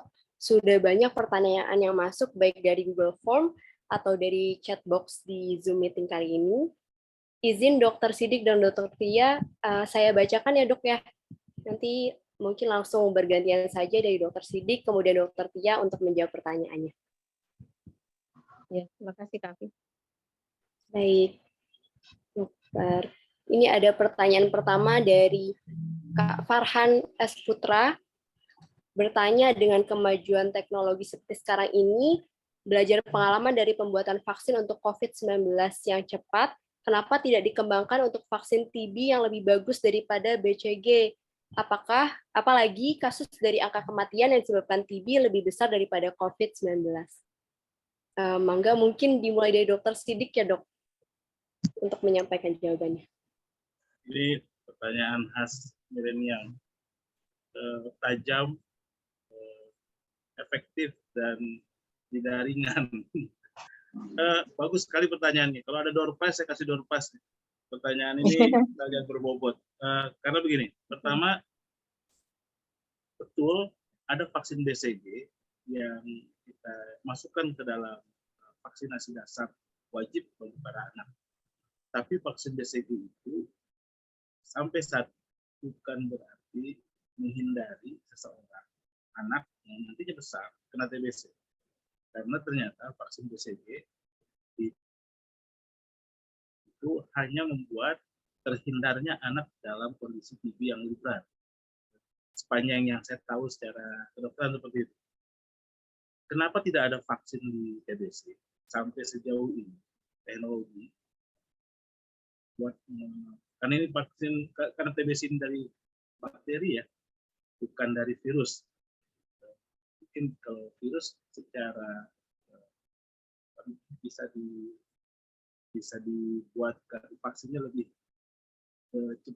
relatif mudah ketimbang bakteri memang.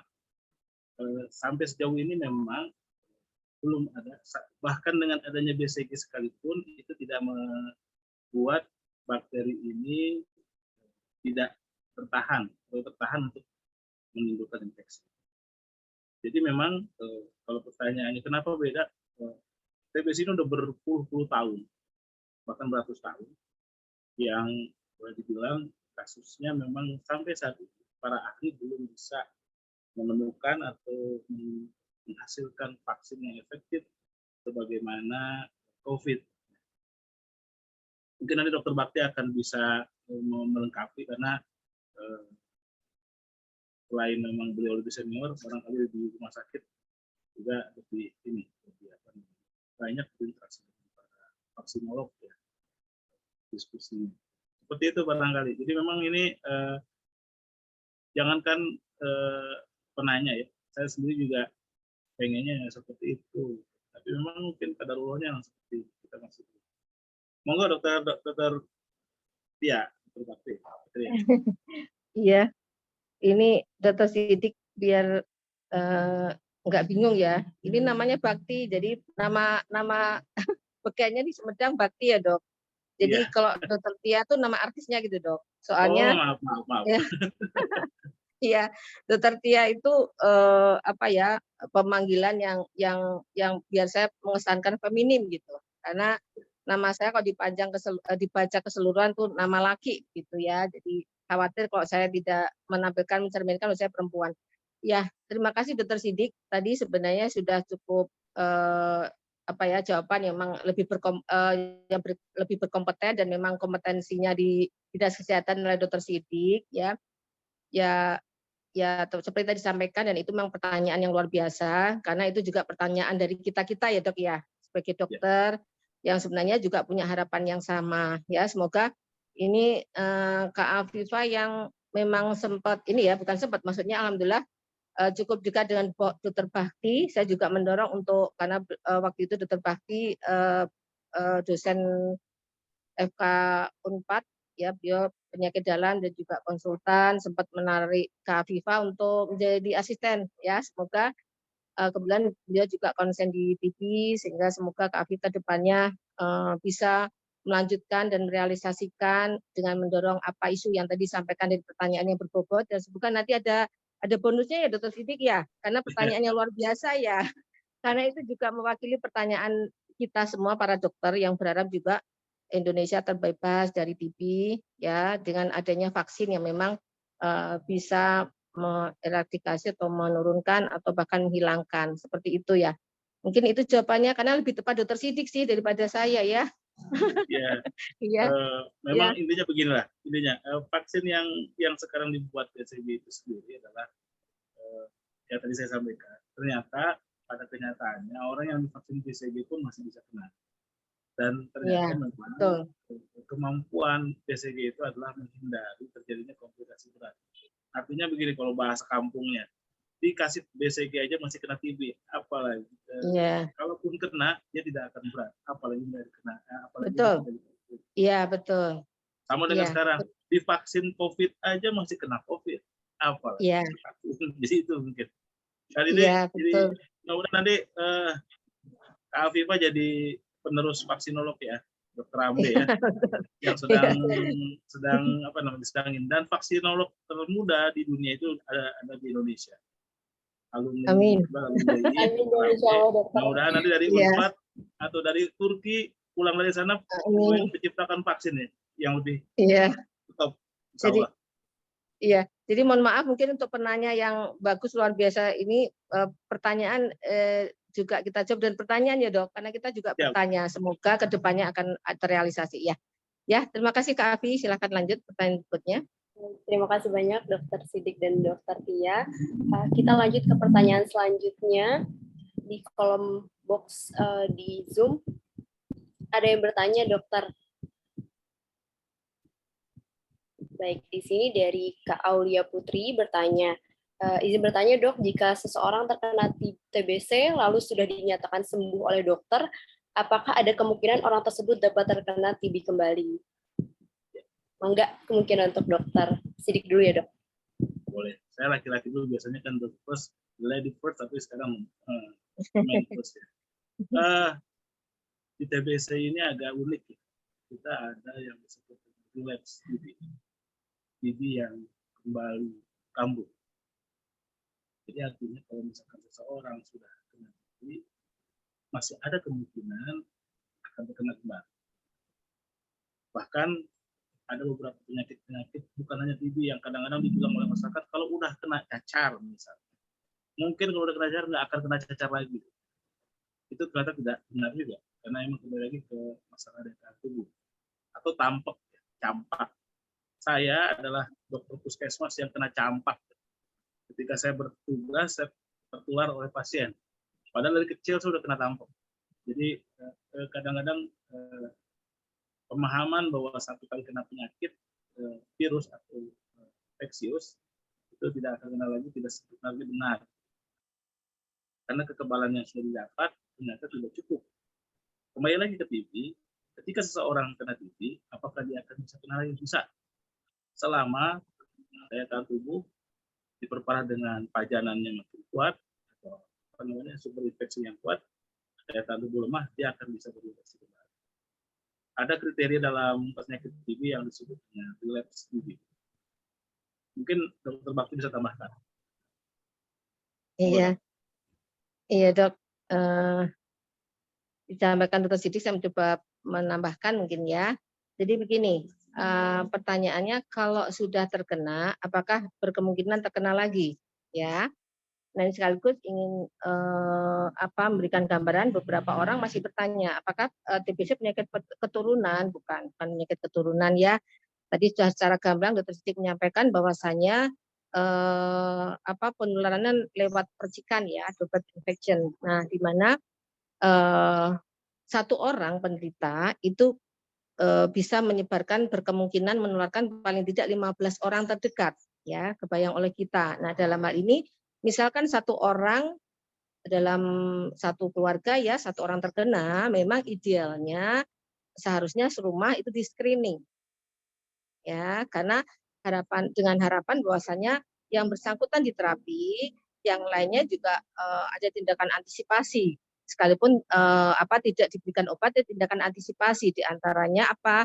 Jangan sampai pada saat yang bersangkutan sudah selesai diterapi, ternyata anggota keluarga yang lain ternyata terpapar sehingga bisa menularkan kembali, ya. Itu. Kemudian jadi intinya pertanyaan apakah bisa terpapar lagi? Ya, jelas.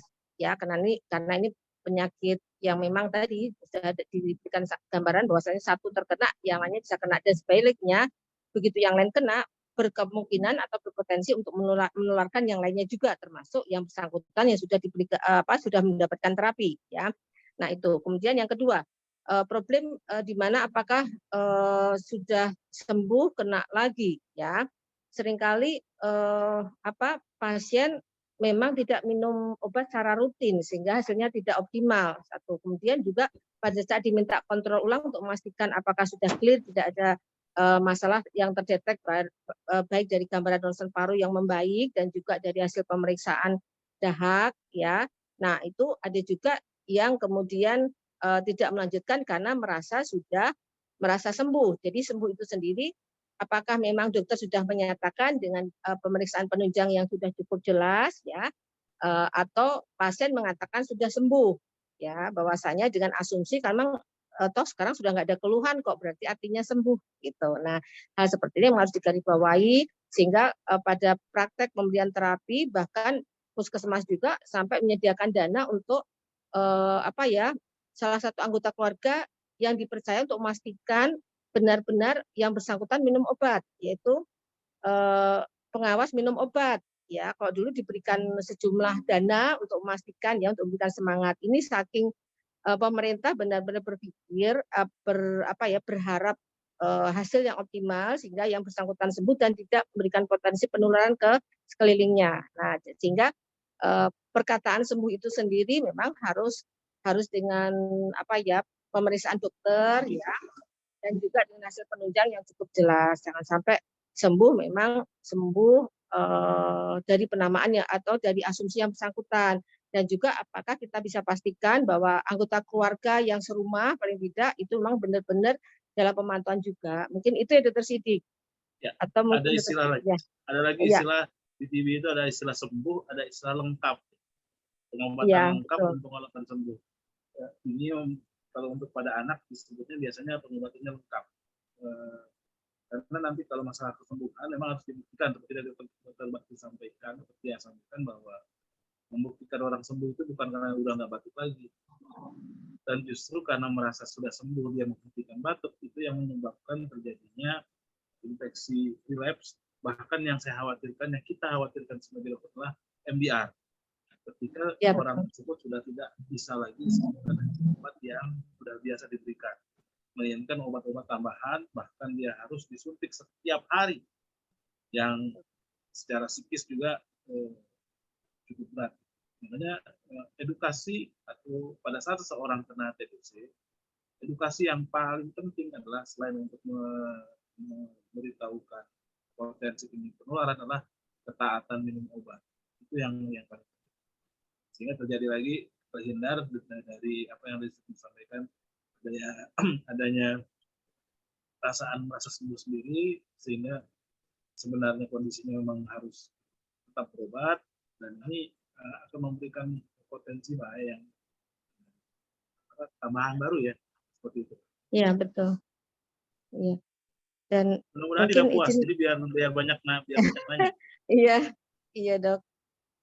Iya, dan mungkin sedikit menambahkan untuk memotong kontak mata rantai, ya, diantaranya tadi sudah disampaikan Dokter Sidik juga, mohon maaf mungkin khusus untuk penderita untuk meludah itu diberikan tempat khusus dan keadaan tertutup, dan juga disarankan untuk ditanam di dalam tanah, ya. Dan yang lebih penting lagi adalah pentingnya setiap ruangan itu terpapar sinar matahari langsung. Jadi ingat saya dulu waktu di puskesmas tuh ada istilahnya anjuran, ya, untuk kacanisasi genting gitu, ya, karena memang dengan harapan ruangan tidak lembab, karena sebenarnya kita cukup kaya dengan sinar matahari yang bisa mematikan kuman TB gitu, ya. Dan juga kalau meludah apalagi di tempat umum, malah justru jangan di tempat yang lembab, ya, karena justru ini menjadi yang kebetulan meludah, mohon maaf, ya, kalau tidak terpaksa sebaiknya tidak meludah di tempat umum juga, ya, harusnya di tempat khusus, kemudian tidak di tempat yang lembab, ya, sebaiknya kalaupun terpaksa memang di tempat yang justru terbuka terpapar sinar matahari, mungkin itu, iya. Ya, lanjut Kak Afi. Terima kasih Dokter Sidik. Ya,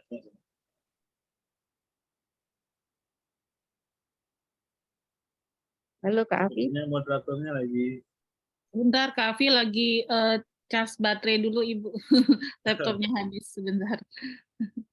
Ini Ya, mungkin ya ini sembari menunjuk Kak Afi ya dok ya. Ini Ada pertanyaan yang ya, ini mungkin penting kali Ibu ya, dari Rizky, izin bertanya. Saya ganti dulu ya Kak Afi ya. ya, mangga Bu. Bertanya dokter, apakah penyakit TBC ini bisa menyebabkan komplikasi, terutama pada usia lanjut? Dan bagaimana cara mencegah TBC? Jika kita serumah dengan orang yang menderita TBC, serta bagaimana membedakan antara batuk TBC, batuk biasa, dan gejala COVID. Ini mungkin berhubungan dengan yang happening sekarang ya dokter ya, COVID ya, yang juga ada batuk-batuknya kan dok. Silakan dokter. Kita terbatas waktunya, jadi mohon Saya baru dijawab. tahu udah 5:30 ya, ini kita keenakan Ya. ngobrol. Kita masih Iya, ada betul. quiz lagi nih dok, para peserta masih menunggu quiz kita ini dok. Silakan dok. Siap. Ini saya mau jawab singkat aja ya. Pertama beda batuk biasa atau flu, TB dengan COVID tadi ya. Pertama kalau di COVID itu kita udah tahu sendiri ada gejala-gejala yang khas juga yang tidak ditemukan di TB, yaitu misalkan ada anosmia. Tapi itu tergantung varian COVID-nya. Yang kedua, batuk pada TB itu memang tadi seperti disampaikan ada gejala-gejala khas, dia ada batuk berdahak atau ada batuk dengan berdarah, dan khas juga adalah ada keringat malam yang tidak ditemukan di COVID. Untuk kelemahan, panas, demam segala macam itu di batuk flu biasa sih ada. Kaitannya dengan pencegahan tadi sudah disampaikan di slide barangkali bagaimana mencegah.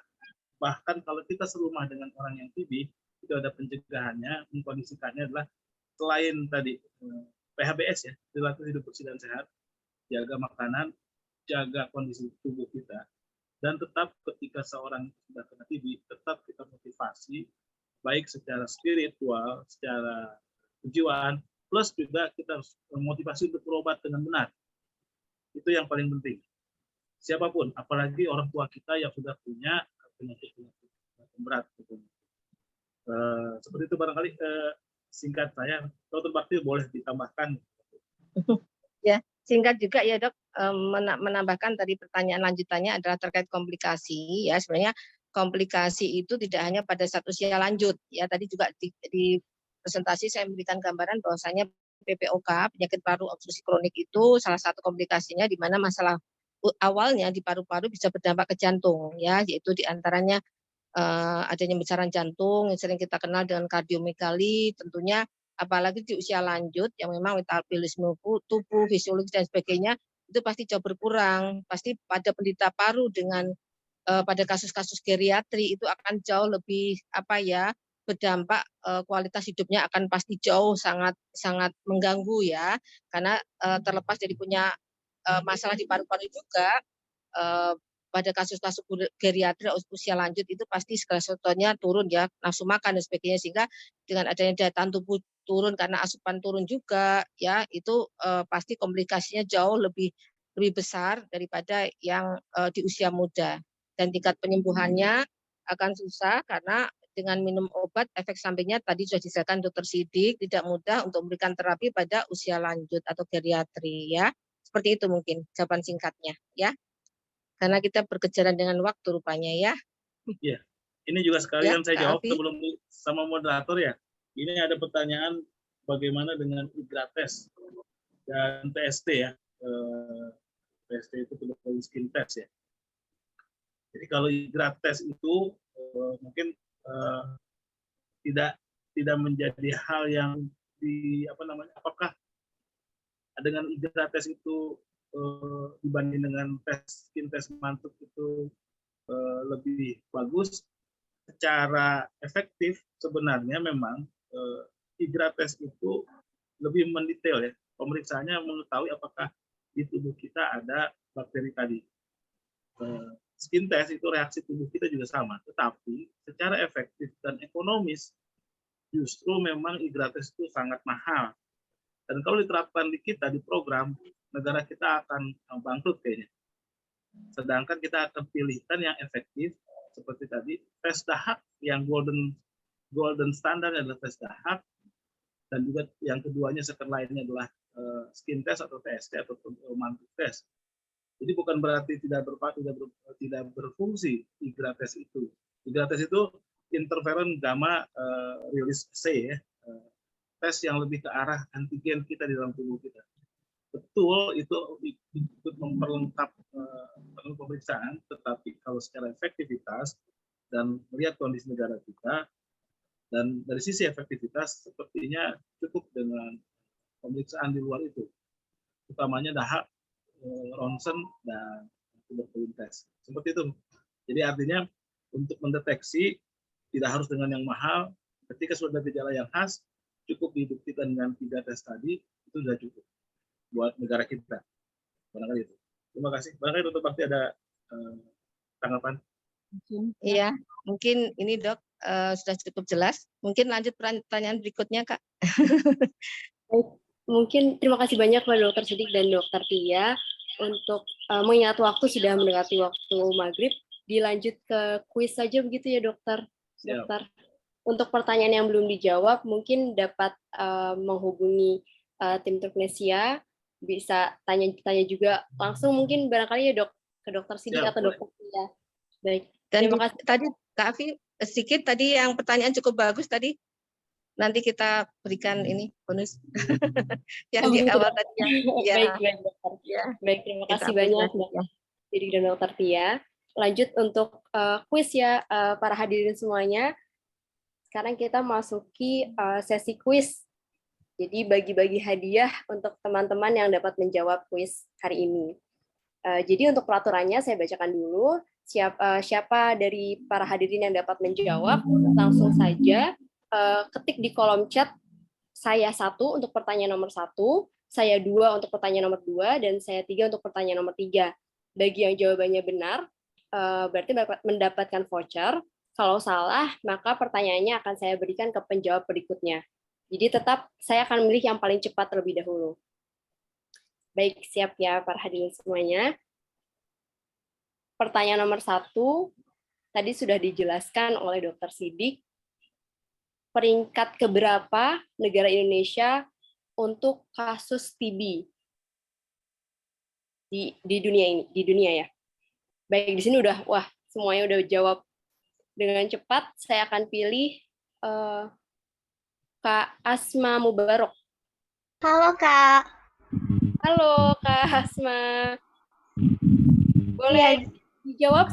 Jadi Maaf, Kak Afi. Peringkat 3. Kak Afi, maaf. Iya, Dokter. Tadi itu Kak Asma itu ketiknya sebelum pertanyaan, Kak. Oh, begitu ya, Dok ya? Ya, jadi yang pertama ini Aulia Putri. Oh, semangat ya, Dok ya. Bagaimana Bu Siti mungkin mau pertanyaannya selesai dulu Kak. Pertanyaan selesai dulu baru menjawab. Itu ya Kak. Betul. Berarti diberikan ke yang selanjutnya saja ya Bu ya? Aulia Putri, Kak, yang pertama tadi, yang saya satu. Baik, Mas Ilham. Untuk Kak Aulia Putri, mungkin ganti pertanyaan kali Kak. Kan Ya, udah dijawab. ganti pertanyaan pertanyaan. aja Bu ya. Untuk Kak Aulia Putri boleh Kak pertanyaannya. Bentar. Oke, apakah penderita TB keluhannya harus batuk? Jawabannya boleh ya atau tidak, Kak? Boleh dijawab, Kak Aulia? Izin menjawab Kak, jawabannya tidak harus batuk. Maksudnya iya harus batuk, tapi ada gejala lainnya juga. Oke, berarti jawabannya tidak harus begitu ya, Kak? Harus batuk. Harus batuk. Bagaimana Dokter Sidik? Jawabannya, Dok? Dokter itu ya, Dokter Tia aja yang jawab deh. Iya, Dokter? Iya, Kak Afi. Ya, tadi pertanyaannya adalah iya atau tidak ya. Ini mohon izin menjawab bahwa tidak harus batuk ya. Kalau dari keterangan yang didapat ya, memang salah satunya batuk, tapi tidak harus batuk. Bagaimana Dokter Sidik? Saya setuju, tetapi memang karena yang khasnya memang batuk ya, khas batuknya untuk paru. Jadi karena memang pertanyaannya pertanyaan umum, apakah TB harus batuk?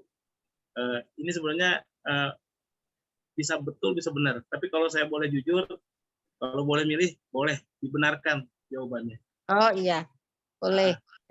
Baik, Ya. dokter. Berarti benar. Selamat untuk Kak Aulia sudah benar menjawab pertanyaannya ya. Jadi kalau secara general khasnya memang batuk, tapi tidak hanya itu. Jadi nggak selalu harus batuk, dan TB juga tidak hanya mengenai paru-paru ya dok, jadi bisa Betul, ekstra betul. organ itu. Baik, lanjut ke Pertanyaannya sulit soalnya. Pertanyaannya Iya, sulit. dok, ya. Baik, pertanyaan yang gampang sekarang deh kalau gitu untuk teman-teman semua.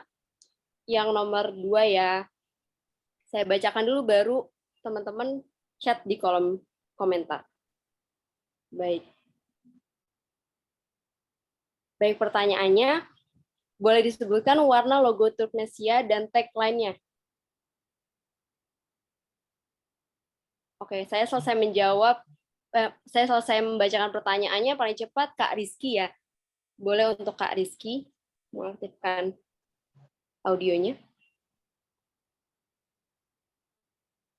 Halo, ya, bisa terdengar suara saya? Sudah terdengar, Kak. Iya. Warnanya merah. Baik, Kak. Untuk tagline-nya, Kak? Turknesia Edu Foundation, your partner to study in Turkey.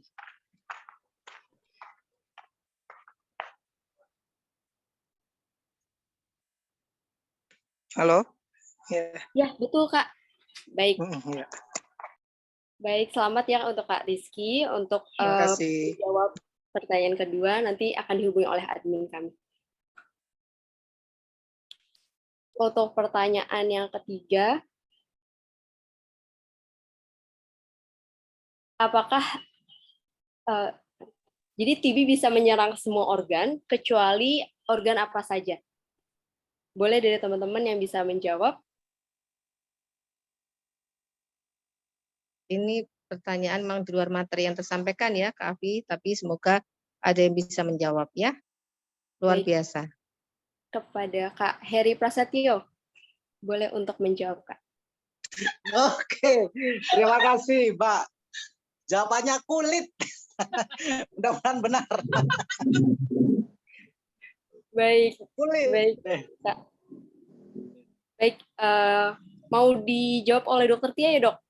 Konfirmasi bagaimana? Kalau masih ada waktu mungkin kita lempar dulu, Kak, karena TBC kulit ada, ya. Mungkin kita beri kesempatan barangkali yang sebelumnya udah searching mungkin, silakan. Ya, mohon maaf Boleh, belum ada tepat lagi, Dok. jawabannya. Ya, kita Jawaban lanjut ke penjawab berikutnya. Baik, dokter. Lanjut. Oke, saya berikan clue. Ada 3 ya, saya berikan clue nih. Ada 3. Apa saja? Harus 3-tiganya ya, Dok, ya yang dijawab ya, Dok. Betul. Sudah ada yang jawab. Silahkan searching, Pak, cepet-cepet ya, searching. Boleh untuk Pak Luther Jonathan. Googling. Pak Luther Jonathan Ramos untuk menjawab, Kak.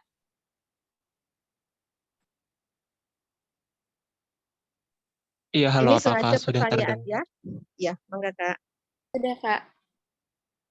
Iya, untuk tadi kan ada 3 ya yang mesti diwajibkan. Cuman di sini saya men-tagline atau mention kalau misalkan organ otak yang salah satunya mungkin tidak terkena TBC.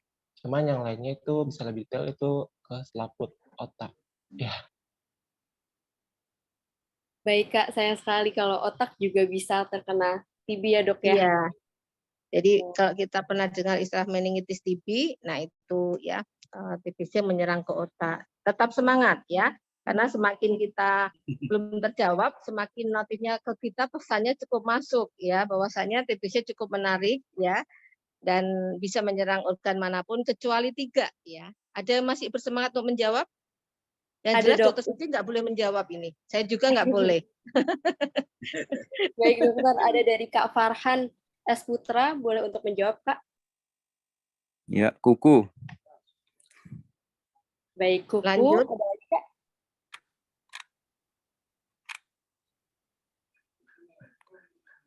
Cuma 1 aja. Baik. Iya. Sudah benar ya, Dok ya? Untuk kuku, kurang 2, Iya. tapi dikasih aja ya, Dok ya? Iya. Iya, boleh ya. Yang jelas sudah ada terjawab, sudah 1 ada jawaban. Yang 2 kita lengkapi ya, Dok Sidik ya. Ya. Saya begini artinya kuku, ya. Saya tersenyum artinya gigi. Yang satunya lagi tidak nampak, yaitu rambut. Ya, jadi rambut, gigi, dan kuku. Ya, terima kasih untuk menjawab terakhir dan bisa dipastikan searching internet ya, googling ya. Ya, demikian Kak Afi, mungkin sudah terjawab ya. Sengaja ada pertanyaan di luar materi yang kita sampaikan agar kita tetap ekspor dan kemudian mencari tentang TV ya untuk UAS ke diri sendiri dan juga lingkungan. Ya, lanjut Kak Afi. Baik, terima kasih banyak kepada Dr. Sidik dan Dr. Tia. Selanjutnya juga selamat kepada para hadirin, nanti akan dihubungi oleh adminnya untuk pengiriman hadiahnya. Baik, untuk para hadirin semuanya, terima kasih banyak sudah mengikuti rangkaian acara Tuknesia kali ini. Mohon maaf karena keterbatasan waktu, kita akhiri sampai di sini perjumpaan kita kali ini. Untuk menutup acara kami, hari ini akan ditayangkan video aktivitas Tuknesia Angkatan 2022.